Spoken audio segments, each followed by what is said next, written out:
ভয়াবহ ভূমিকম্পে ক্ষতিগ্রস্ত মিয়ানমারে ত্রাণ ও মানবিক সহায়তা পাঠালো বাংলাদেশ। সকালে ১২০ টন জরুরি ত্রাণ ও চিকিৎসা সামগ্রী নিয়ে রেঙ্গুনের উদ্দেশ্যে চট্টগ্রাম বন্দর ত্যাগ করে নৌবাহিনীর জাহাজ সমুদ্র অভিযান।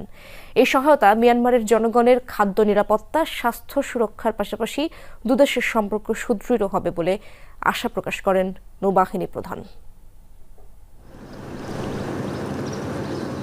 কয়েকদিন আগে শক্তিশালী ভূমিকম্পের আঘাতে ক্ষতিগ্রস্ত মিয়ানমারে ত্রাণ, জরুরি চিকিৎসা সামগ্রী ও মানবিক সহায়তা নিয়ে সকালে চট্টগ্রাম নৌজেটি ত্যাগ করে বাংলাদেশ নৌবাহিনী জাহাজ সমুদ্র অভিযান।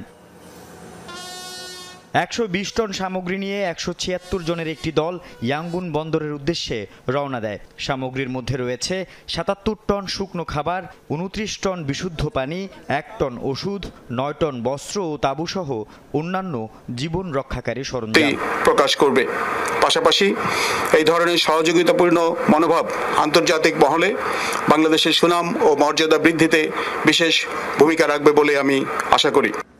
ভয়াবহ দুর্যোগে বিপর্যস্ত মিয়ানমারে চরম সংকটের এই সময়ে প্রধান উপদেষ্টার নির্দেশে এই মানবিক সহায়তা পৌঁছে দিচ্ছে নৌবাহিনী। এতে উভয় দেশের মধ্যকার পারস্পরিক সৌহার্দ্য ও কূটনৈতিক সম্পর্ক বৃদ্ধির পাশাপাশি রোহিঙ্গা প্রত্যাবাসনেও ইতিবাচক প্রভাব পড়বে বলে আশা সংশ্লিষ্টদের। দ্বিপাক্ষিক যে সম্পর্ক রয়েছে সেই সম্পর্কের উন্নয়ন ঘটবে।